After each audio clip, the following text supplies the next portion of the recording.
Hi guys, welcome back to our channel barcode. हमारी series चालू है सीकेट एग्जाम पर, जो कि सीडेक के एंट्रेंस एग्जाम है। और उसमें हमारा जो टॉपिक चालू है वो है बेसिक्स ऑफ सी। तो एक बार क्विक रिवीजन कर लेता हूँ पिछले लेक्चर में क्या क्या किया था। तो हमने सबसे पहले देखा था आइडेंटिफायर्स, मतलब जो नाम हम देते हैं, कीवर्ड्स जो नाम रिजर्व होते हैं। उसके बाद आते हैं डेटा टाइप्स, अलग अलग टाइप के बिल्ट इन और यूजर डिफाइन। उसके बाद उनके साइज, उसके बाद उनके आस्की कोड्स, कुछ एग्जांपल्स कोड करके देखे थे, आपको कोड रीड करना सिखाया था। उसके बाद वेरिएबल क्या होता है और कांस्टेंट क्या होता है। वेरिएबल कांस्टेंट में फर्क ये है कि वेरिएबल वेरिएबल इसलिए होता है क्योंकि हम उसके वैल्यू को अपडेट कर सकते हैं कभी भी। It's like your crush, you know. जब आप स्कूल में होंगे तो अब आपकी एक क्रश होगी, जैसे आप कॉलेज में जाएंगे तो आपको उससे बेटर कोई, मतलब ऐसी ब्यूटीफुल गर्ल दिखेगी तो उसको आप अपनी क्रश बना लोगे, या फिर आप पुरानी वाली को भूल जाएंगे। लेकिन कांस्टेंट क्या होता है? कांस्टेंट मतलब हमारे माँ बाप की तरह होता है, ठीक है। आप बदल नहीं सकते इन द सेंस, बायोलॉजिकल तो एक ही होंगे, राइट। अब ऐसा तो कोई नहीं होगा जिसके बायोलॉजिकल दो दो बाप है, ठीक है। मतलब ऐसा बायोलॉजिकली जो फादर या फिर मदर होते हैं वो सिर्फ एक होंगे, लेकिन वेरिएबल जो है, मतलब हमारी क्रश, वो बदलती रह सकती है। उसके बाद जो नेक्स्ट देखा था हमने वो स्केप सीक्वेंस देखा था, मतलब अगर कोई भी चीज को नेक्स्ट लाइन पर लेके जाना हो या फिर कोई स्पेस छोड़ना हो बीच में, तो या फिर बैक स्लैश प्रिंट करवाना हो। ये देखिए यहाँ पर डबल कोट और सिंगल कोट के लिए भी कुछ ना कुछ लिखा है। आप डबल कोट सीधे ऐसे ही नहीं प्रिंट करा सकते, आपको डबल कोट प्रिंट कराने के लिए भी बैक स्लैश का यूज करना पड़ता है। क्या फंबल हो जाता हो यार, मैं भी बैक स्लैश का यूज करना पड़ता है।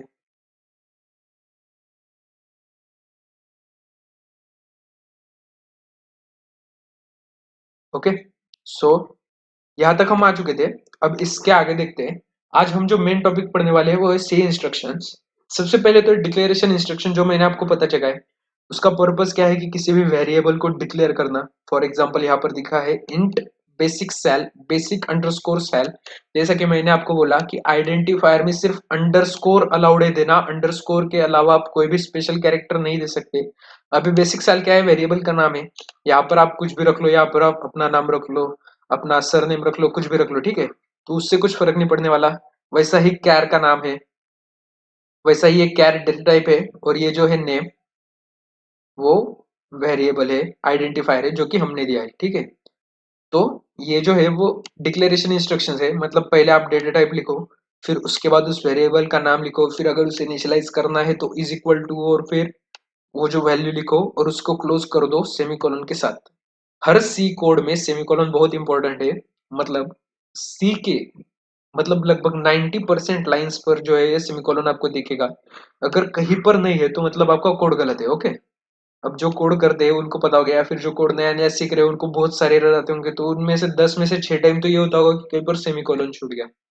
अब इसमें से जो नेक्स्ट है वो है input output instruction. Purpose of the instruction is to take input from the user and display result to the console.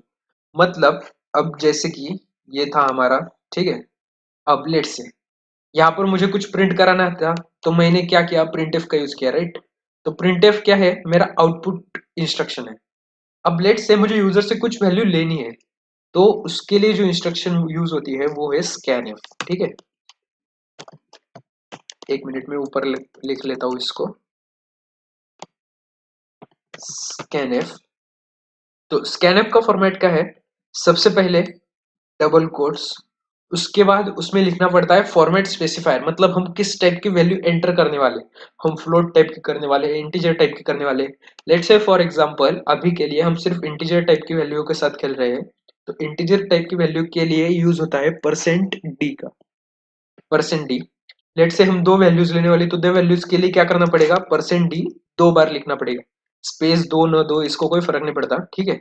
उसके बाद डबल कोट्स के बाहर एक सिंगल कॉमा।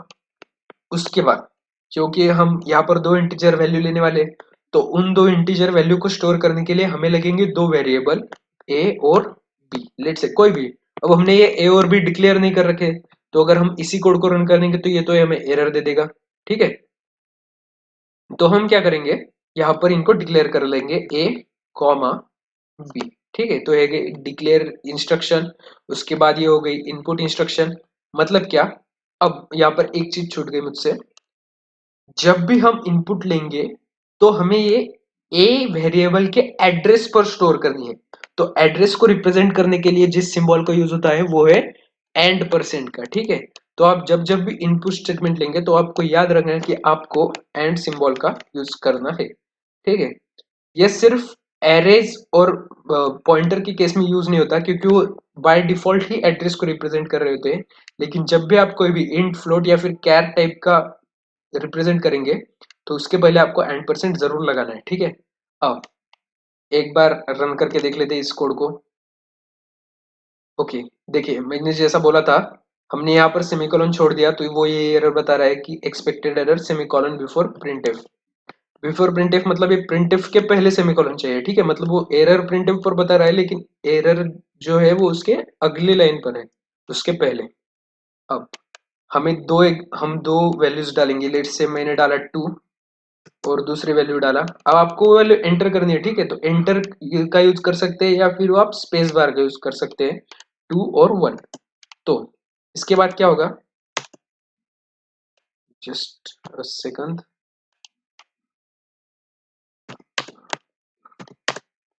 एक और दो एंटर कर दिया। अब इसने क्या कर दिया, इसने एक और दो एंटर कर लिया, ए और बी में स्टोर कर दिया। अब यहाँ पर उसने प्रिंट क्या किया, हमारे प्रिंटफ में जो लिखा था कि हमें 2 बैकस्लैश प्रिंट कराने हैं, मतलब वो पीछे के कोड के, तो उसने वो 2 बैकस्लैश प्रिंट कर दिए। मतलब क्या, हमारा कोड यहाँ तक पूरा एग्जीक्यूट हो गया। लेकिन यहाँ पर एक दिक्कत है कि हमें कैसे पता कि वो सच में हुए या नहीं। तो हम क्या करेंगे, अब उसको प्रिंट करके देखेंगे। प्रिंट करके देखना है तो स्कैनफ और प्रिंटफ का फॉर्मेट लगभग सेम है। क्योंकि हम इन टाइप का वेरिएबल प्रिंट करने वाले हैं तो हम इन टाइप का यूज करेंगे %d। दो प्रिंट करने वाले हैं इसलिए लेट से हमें उसके बीच में थोड़ा सा स्पेस चाहिए। तो स्पेस के लिए मैंने बोला था हम इस्तेमाल कर सकते हैं स्पेस बटन का या फिर /t का। उसके बाद फिर से %d और इन्वर्टेड कॉमास के बाहर एक सिंपल कॉमा, उसके बाद वेरिएबल के नाम ए और बी। अब ये जो एंड परसेंट वाला सिंबल है, ये जो एंड परसेंट वाला सिंबल है वो ये सिर्फ आपको इनपुट के टाइम पर ही देना है, ये आपको आउटपुट यानी कि प्रिंटफ के टाइम पर देने की कोई जरूरत नहीं है, ठीक है। अब अगर इसको एक बार रन करेंगे तो आपको क्या लगता है क्या आउटपुट आना चाहिए, ठीक है। हम एक एंटर करेंगे, दो एंटर करेंगे, तो फिर मुझे यहाँ पर तीसरी लाइन पर आउटपुट मिलना चाहिए कि एक, थोड़ा सा गैप देकर 2। देखते हैं एक बार रन करके। ये मैंने डाल दिया 1, ये मैंने डाल दिया 2, 1 और थोड़ा सा गैप देकर 2। सो this is what I think the output should be, और वही आया है। तो these are the C instruction printf and scanf। scanf standard input function used to input values from user, मतलब यूजर से वैल्यू लेने के लिए scanf का यूज होता है, और उसको किसी वेरिएबल में डालने के लिए भी। वही printf का यूज कहाँ पर होता है, जब हमें कंसोल कंसोल क्या होता है, जहां पर हमें आउटपुट दिखता है। अब हमें यहाँ पर आउटपुट दिख रहा है तो ये हमारा कंसोल है, ठीक है। जहां पर भी हमें आउटपुट दिखेगा वो हमारा क्या बन जाएगा, कंसोल बन जाएगा। ओके, सो लेट्स सी आगे। अब सी इंस्ट्रक्शन में आगे का जो है वो है एरिथमेटिक इंस्ट्रक्शन, ओके। एरिथमेटिक माने क्या है, एडिशन, सब्ट्रैक्शन, मल्टीप्लिकेशन, डिवीजन। अब उसमें और कुछ है, एक जो है वो है मॉड्यूलस। मॉड्यूलस मतलब क्या, अगर मैं सिंपल टर्म्स में बताऊं तो ये आपको रिमाइंडर ला के देता है। मतलब अगर आप 5 डिवाइड बाय 2 करोगे तो 2 2 जा तो 4 हो जाएगा, और 1 जो होगा वो होगा रिमाइंडर। तो जब भी आप ऐसा करोगे 5 मॉड्यूलस 2, तो वो आपको जो आउटपुट देगा वो होगा 1, मतलब वो आपको रिमाइंडर देगा, ठीक है। अब ये कब, जब दोनों इंटीजर होंगे, ठीक है। ये मॉड्यूलस का जो सिंबल है वो फ्लोट पर इस तरह से काम नहीं करता। Variable name at the left, तो सबसे पहले arithmetic operation are perform using arithmetic and assignment operator. ये जो है वे असाइनमेंट ऑपरेटर है। असाइनमेंट मतलब क्या, असाइन करता है ये वैल्यूज को किसी वेरिएबल में, और अरिथमेटिक माने ये बाकी के सब बचे हुए। And constant, variable and constant are called as operand are operated by arithmetic. मतलब लेट से अगर आपने लिख दिया 5 प्लस 2, अब ये प्लस क्या है, ये तो ऑपरेटर है, और ये जो 5 और 2 है ये दोनों क्या हो गए, ऑपरेंड, ठीक है। During execution expression on right hand side is evaluated. मतलब अब जब भी आपको ये लिखना है कोड में तब आप कैसे लिखेंगे, लेट से आपका ए नाम का वेरिएबल है, उसमें आपको वैल्यू स्टोर करानी है 5+3 की, ठीक है। लेट्स से आपने लिख दिया 5+3। अब इसका जो वैल्यू है ये होगा 5+3 8, और ये जो वैल्यू 8 होगा वो इस ए में स्टोर हो जाएगा। लेकिन इसके साथ आप ऐसे नहीं लिख सकते, ठीक है, कि मैं पहले 5+3 कर लूंगा और is equal to 5+3 is equal to मैं ए में स्टोर कर दूंगा। ऐसा नहीं चलता है, ठीक है, आप ऐसा नहीं कर सकते। जो वैल्यू मतलब जो लेफ्ट साइड में आप जो भी वेरिएबल का नाम लिखेंगे एक्सप्रेशन के लेफ्ट साइड में या फिर असाइनमेंट ऑपरेटर के लेफ्ट साइड में, वहीं पर वो वैल्यू जाकर स्टोर होंगी। और एक बात, असाइनमेंट ऑपरेटर के लेफ्ट साइड में कोई भी एक ही चीज होनी चाहिए, एक से ज्यादा नहीं हो सकती, ठीक है। मतलब एक ही वेरिएबल होना चाहिए। मतलब आपने कहा कि दो दो वेरिएबल लिख दिए, तीन तीन वेरिएबल लिख दिए, तो ऐसा नहीं चलेगा। राइट साइड में कितने भी हो सकते हैं, मतलब एक्सप्रेशन है राइट, 5+2+3 × 5 ऐसा कितना भी लंबा हो सकता है वो, उसका कोई प्रॉब्लम नहीं है। लेकिन लेफ्ट साइड में इतना ही हो सकता है, ठीक है। अब during execution expression on right hand side is evaluated and result is assigned to variable on left hand side. While doing operation on different data type of one variable is promoted to match with other variable of higher data type. Let's say एक float type का variable है 5.0, okay, just give me a moment. एक float type का variable है 5.0 और दूसरा है int type का 2। अब लेट से हमें इन दोनों का डिवीजन करना है, ठीक है। 5 का डिवीजन 2 से होना है, तो ये क्या करेगा, हमें पता है कि जो फ्लोट टाइप का वेरिएबल होता है उसका साइज होता है 4 बाइट, राइट। ये मैं 32 बिट सिस्टम की बात कर रहा हूँ, तो उसका साइज होगा 4 बाइट।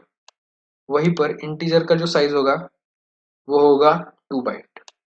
तो ये क्या होता है, ये ऑपरेशन क्योंकि दोनों का टाइप अलग है तो ये ऑपरेशन डायरेक्ट नहीं होगा। तो क्या करते हैं, एक्सप्लिसिट टाइप कास्टिंग करता है। एक्सप्लिसिट मतलब हमें पता भी नहीं चलेगा, वो कंपाइलर अपने आप ही समझ लेगा कि ठीक है यहाँ पर हमें ये जो 2 है उसको फ्लोट में बदलना है, तो वो 2 को क्या कंसिडर करेगा, वो 2 को कंसिडर करेगा 2.0, और उसका जो आंसर आएगा 2.5 वो उसे स्टोर करा देगा, ठीक है। मतलब क्या हुआ, अब ऐसा नहीं होगा कि ये 5 जो है वो इंटीजर बन जाएगा, ठीक है। मतलब आप छोटी बकेट का पानी बड़ी बकेट में डालोगे तो भर के मतलब ऐसा फैलेगा नहीं, राइट। लेकिन आप बड़ी बकेट का पूरा भरा हुआ पानी अगर उससे छोटे बकेट में डालोगे तो मतलब वो तो ओवरफ्लो हो जाएगा ना। तो इसलिए हमेशा छोटे साइज का जो डेटा टाइप है उसका कन्वर्जन बड़े साइज के डेटा टाइप में हो जाता है। तो अब हर चीज का मतलब अगर कैर और इंट का कोई ऑपरेशन है तो वो इंट में कन्वर्ट हो जाएगा, ठीक है। अब यहाँ पर कुछ लिखा है, if one of the operand is long double other is converted to long double and result will be long double.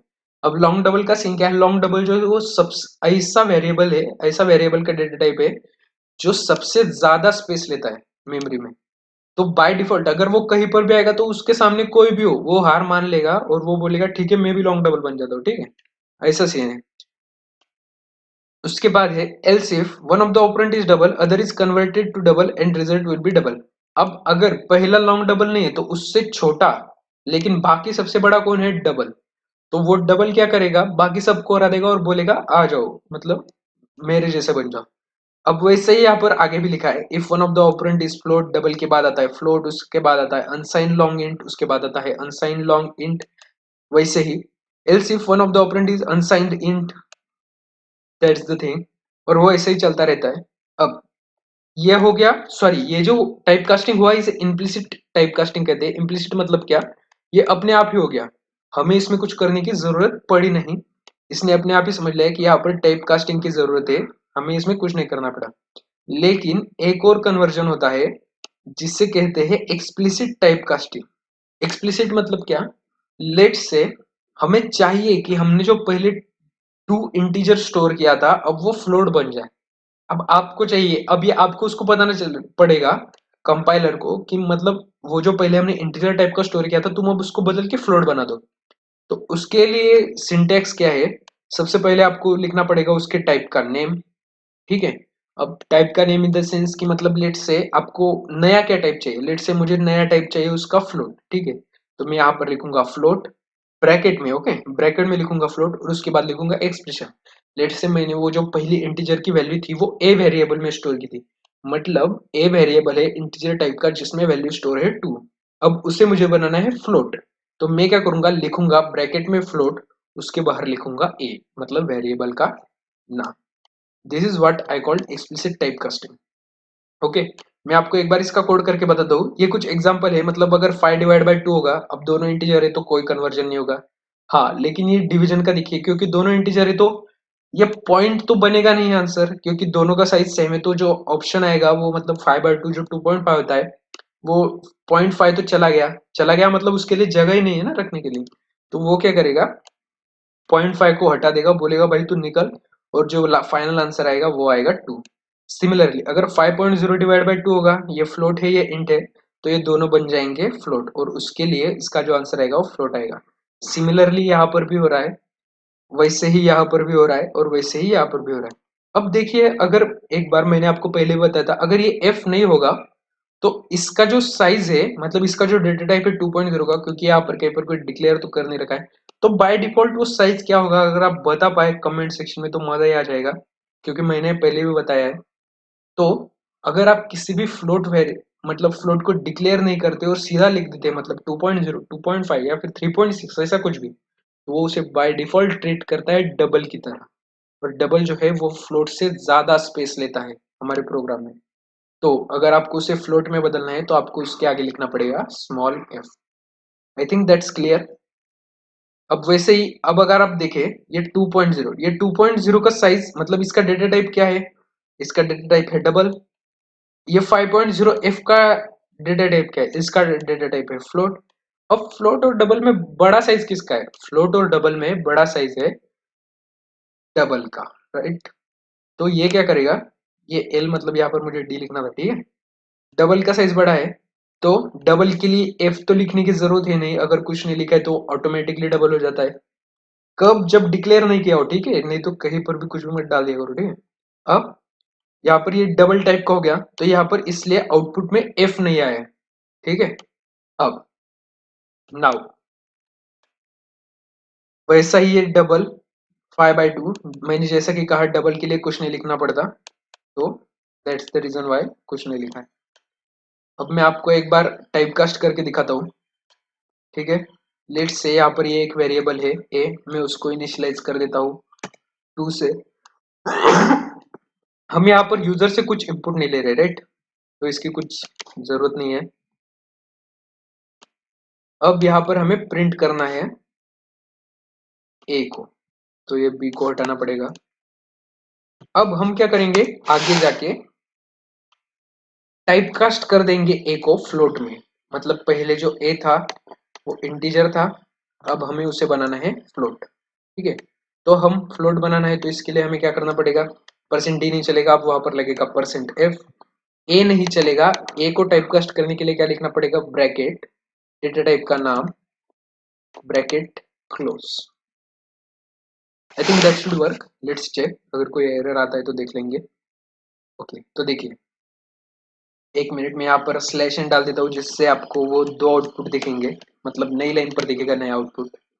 देखिए, पहले ए इंटीजर था, तो जब मैंने ए को प्रिंट कराया परसेंट डी, तो आउटपुट तो 2 आ गया। लेकिन जब मैंने बोला कि ए को फ्लोट में कन्वर्ट कर दो, तो क्या हुआ, जब मैंने इसे प्रिंट किया तो मुझे मिला 2.000 समथिंग। सो वही मैं आपको समझाने की कोशिश कर रहा था।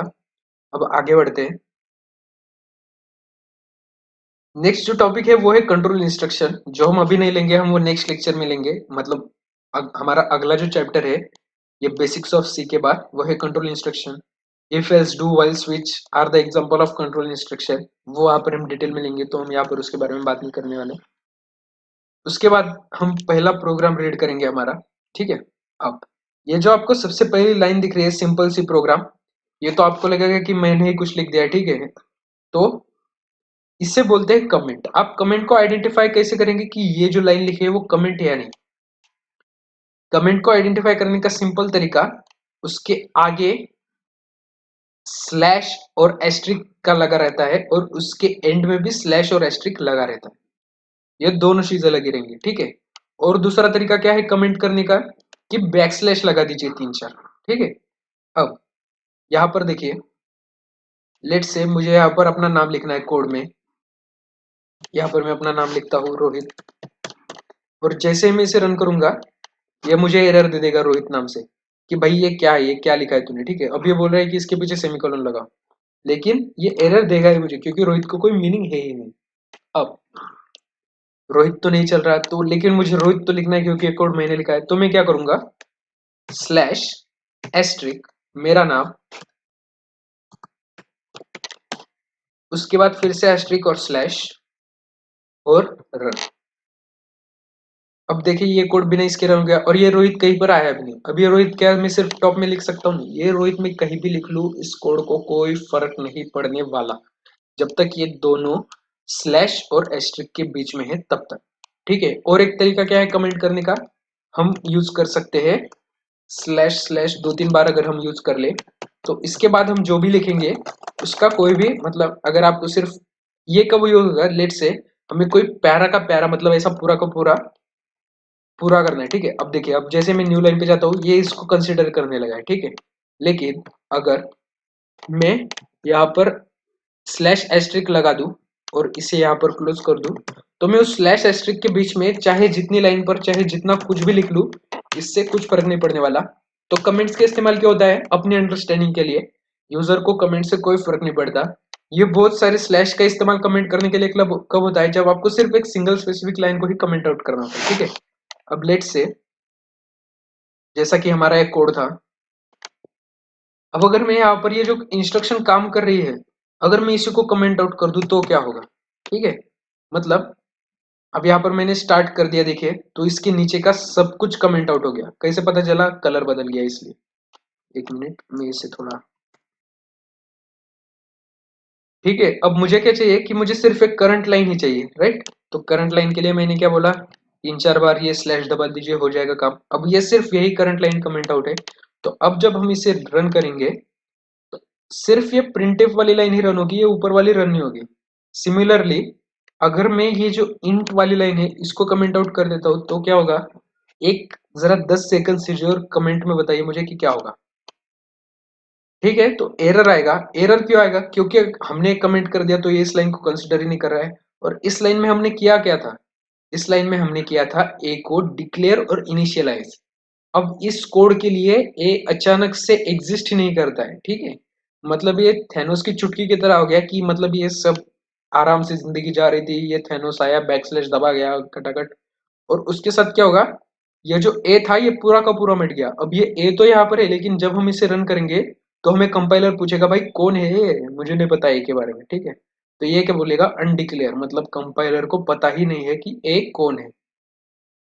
Okay, so this is what I want to tell you. तो इसके आगे क्या है, hash include stdio dot H. Hash include का मतलब है समावेश कर लीजिए। stdio डॉट एच एक हेडर फाइल है जो कि सी के लाइब्रेरीज में स्टोर है। अब इसमें क्या स्टोर है, stdio डॉट एच है, ये क्यों डालना पड़ता है? अगर आप ये नहीं डालेंगे तो इसमें मीनिंग स्टोर है प्रिंटफ का और स्कैनफ का, ठीक है। मतलब प्रिंटफ का कोई ना कोई तो मीनिंग होगा ना जो कहीं ना कहीं पर लिखा होगा, तो वो कहाँ पर लिखा है, stdio.h में। सिमिलरली स्कैनफ का भी लिखा है stdio.h में। तो ये बहुत ही इंपॉर्टेंट फाइल है और इसे हमें इंक्लूड करना ही पड़ता है दोनों एरो मार्क्स के बीच में। और यहाँ पर अगर आप देखेंगे तो आपको यहाँ पर कोई भी सेमीकोलन नहीं दिखेगा क्योंकि सेमीकोलन हेडर फाइल के लिए कंसिडर मतलब जरूरी नहीं होता, ठीक है। अब वैसे ही इंट मेन मतलब ये हमारा फंक्शन है जो कि इन टाइप का है। मेन फंक्शन जो होता है कोई भी कोड की अगर स्टार्ट होगी तो मतलब स्टार्ट तो कहीं से भी हो सकता है, राइट। तो वो सबसे पहले कहा आ जाएगा, वो मेन फंक्शन में आ जाएगा। कोड के स्टार्ट होते ही जहां पर सबसे पहले कर्सर आता है वो आता है मेन फंक्शन में, ठीक है। अब उसके बाद यहाँ पर क्या लिखा है, प्रिंट एफ सनबीम इन्फोटेक, मतलब ये सिंपल सनबीम इन्फोटेक, ये जो इतनी बड़ी लाइन है इसको प्रिंट कराने का कोड है, इसमें बाकी कुछ नहीं होता। अब इसके बाद दूसरा कोड है और एक वो देख लेते हैं। जैसा कि हमने पिछले इसमें देखा कि ये हेडर फाइल है, उसके बाद ये मेन फंक्शन का स्टार्ट है, उसके बाद ये क्या है, ये फ्लोट डेटा टाइप है, और ये इसके आगे के सब कुछ क्या है, ये वेरिएबल है, उनके नाम है। इस एस आई नाम का एक वेरिएबल है, प्रिंट नाम का एक वेरिएबल है, आर ओ आई नाम का एक वेरिएबल है, एन ओ वाई नाम का एक वेरिएबल है। अब देखिए यहाँ पर printf में एक लाइन लिखी है, डबल कोट्स में जितना भी है वो जैसे का तैसा प्रिंट होगा, उसमें कोई भी फर्क नहीं आएगा, ठीक है। Enter principal rate of interest, ROI मतलब क्या है, रेट ऑफ इंटरेस्ट, ओके। मतलब हम ऐसा अंदाजा लगा सकते, अब ऐसा नहीं कि जरूरी ये लिखना है, आप कुछ भी लिखो, लेकिन मैं एक अंदाजा लग रहा हूँ, ठीक है। प्रिंसिपल मतलब प्रिंट, आरओआई मतलब रेट ऑफ इंटरेस्ट, और नंबर ऑफ ईयर्स मतलब नंबर NOY, ठीक है। अब यहाँ पर हमें इसकी जो वैल्यू है स्कैन एफ का इस्तेमाल किया है, स्कैन एफ इनपुट की जैसे यूज होता है, मतलब हम क्या करेंगे, यूजर से इन वैल्यूज को इनपुट करा लेंगे, ठीक है। तो उसके लिए सबसे सबसे पहला जो परसेंट एफ है वो किसे रिप्रेजेंट कर रहा है, प्रिंट को, मतलब हमें प्रिंसिपल अमाउंट एंटर करनी है। उसके बाद हमें एंटर दबाकर दूसरे परसेंट एफ के लिए क्या एंटर करना है, रेट ऑफ इंटरेस्ट, मतलब जो भी 5% 10% जो भी होगा वो हमें यहाँ पर एंटर करना है। और तीसरा परसेंट एफ किसको रिप्रेजेंट कर रहा है, नंबर ऑफ ईयर को, जितने भी साल के लिए हम वो अमाउंट रखने वाले वो वाला। अब एसआई मतलब क्या होगा, एसआई मतलब इस फॉर्मूला से मुझे लग रहा है कि वो होगा सिंपल इंटरेस्ट। तो यहाँ पर एक मल्टीप्लीकेशन मतलब एस्ट्रिक साइन छोड़ दिया है, तो आप प्लीज उसे कंसिडर कीजिए। तो सिंपल इंटरेस्ट का फॉर्मूला है principal is equal to, sorry, simple interest is equal to principal into rate of interest into number of year divide by 100। तो हमने ये जो एक एक्सप्रेशन था वो डाल दिया। और देखिए यहाँ पर मेन में जो है मैंने सब जगह पर हर लाइन के लास्ट में सेमीकोलन लिखा है, मतलब एंड ऑफ स्टेटमेंट। अब मैं प्रिंट कर रहा हूँ, प्रिंट एफ